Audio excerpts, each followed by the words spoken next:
Ang pintuan ang pangunahing importante sa parte ng ating bahay. Dahil ang pintuan ang naghihiwalay sa kusina, silid-tulugan, palikuran at ang sala. Ang main door ang nagiging daan upang pumasok sa ating tahanan ang ating mga bisita. Mga kabayan, kakabsat kasangkayan, samahan nyo kami upang gawin ang nasirang pintuan. Ang una po natin gagawin ay alisin ang pinto. Ang isusunod po natin ay ang inanay na hamba o door jamb.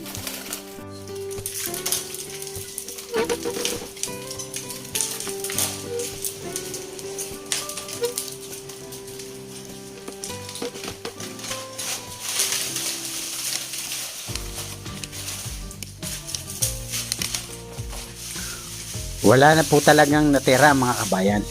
Parang papel na lang. Ipagpatuloy po natin ang pag-aalis ng inanay na hamba ng pinto.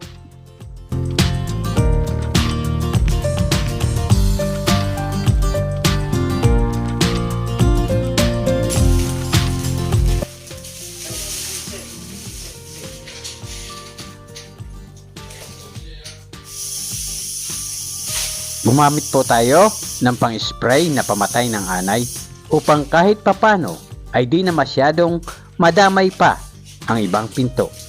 Pero ito'y walang kasiguraduhan. Mas maigi o mas maganda na kumonsulta tayo sa mga eksperto sa ganitong larangan upang maiwasan na mangyari uli ito muli. Kasi kahit magpa-termites control pa tayo ay mawawala ng kabuluhan kung ang kahoy na ating pinoprotektahan ay tuluyan ng kinain ng anay. Huwag po nating ipagwalang bahala ang mga pesteng anay. Alam nyo ba ng isang colony ng anay na may tinatansyang 60,000 anay ay may kakayahang kumain ng isang talampakang haba ng kahoy na may sukat na 2x4 pulgada ay kayang kainin sa loob lamang ng 6 na buwan?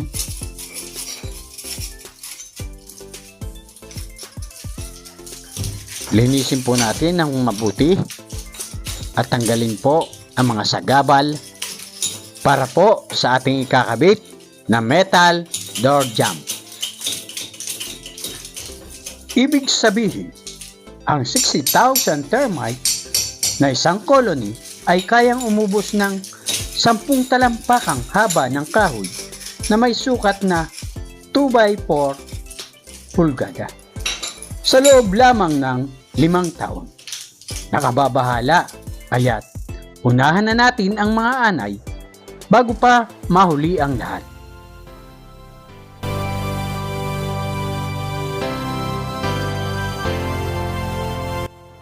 Mga kabayan, kakabsat, kasangkayan, nalinis na po natin ang paglalagyan ng metal jamb.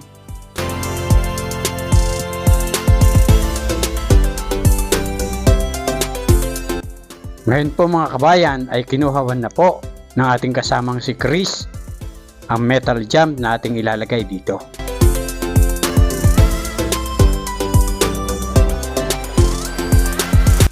Isukat na po natin para po malaman natin kung tama ang ginawang sukat ng Page 10 Smith Bending Steel Fabrication.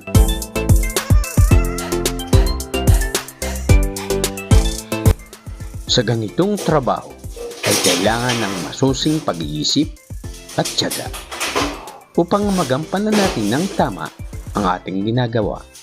Dahil kapag inilagay mo na ang hamba at tumigas na ang semento, ay di mo na ito matitinag. At kailangan eksaktong-eksakto ang pagkakalagay ng hamba at panatilihin hindi mawala sa sukat ang pinto sa hamba upang hindi tumagal ang trabaho.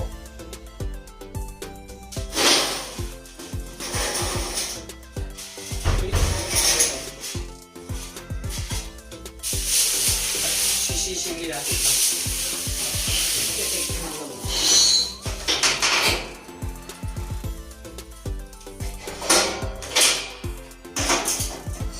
Alisin po natin ang mga sagabal sa pamamagitan ng sinsil upang ito ay hindi mawala sa sukat.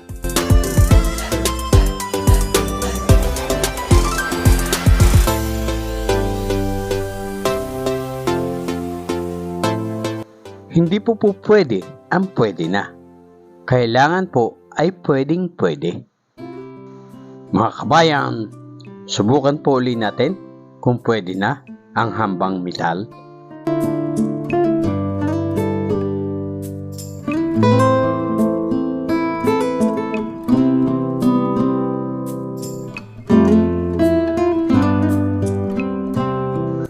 Yan po, nailagay na po natin sa awa ng Diyos.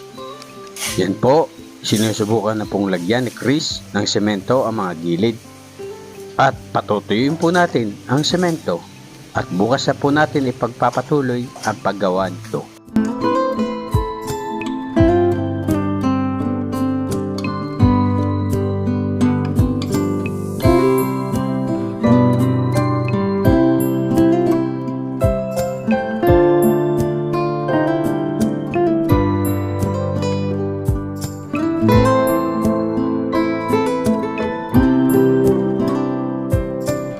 Yan po mga kabayan, kakapsat, kasangkayan. Nalagay na po natin ang hamba.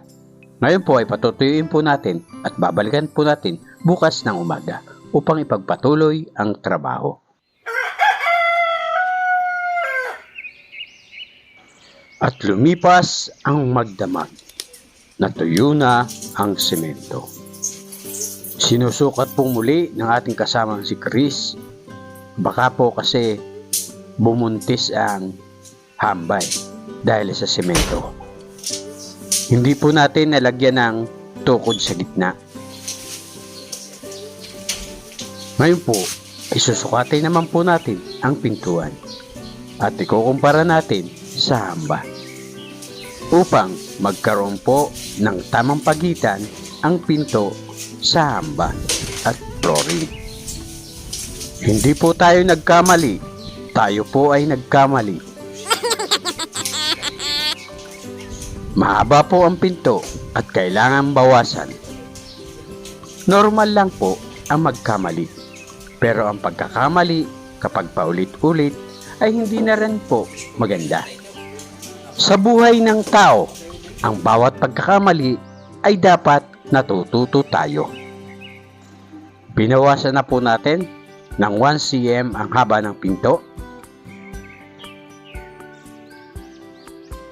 Yan po ay dadalhin na po natin sa loob upang ikabit. Sana po mga kabayan ay wala na po kaming maging problema.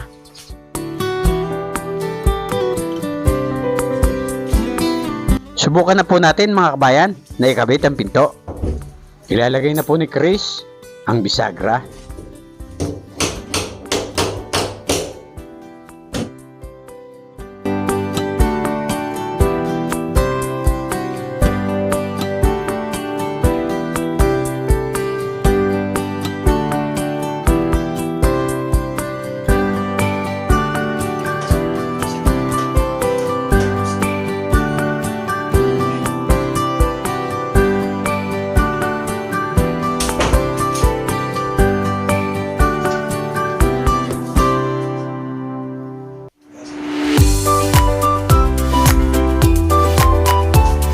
Ngayon po ay susukatan po natin ang para sa butas ng ating locking mechanism. Ngayon po ay butasin na po natin sa pamamagitan ng barena ang butas ng ating locking mechanism ng ating doorknob.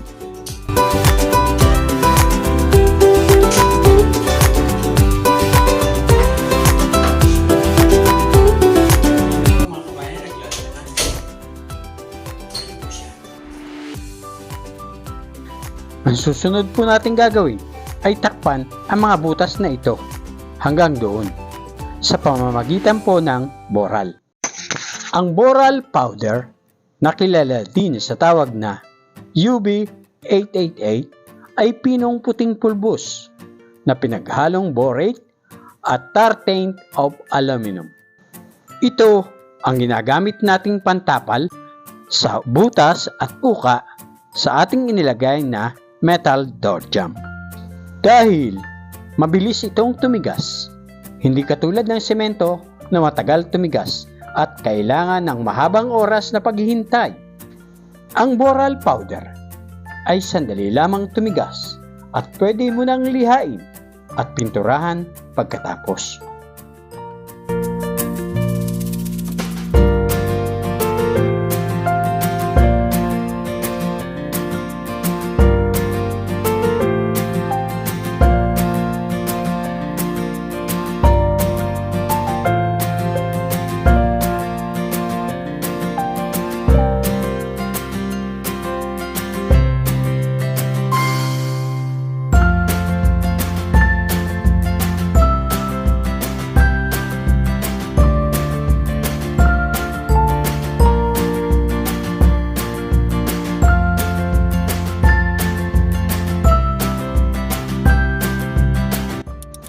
"30 minutes later."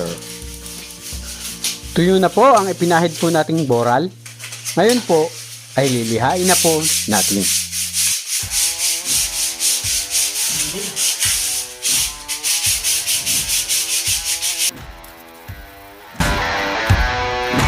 Are you ready?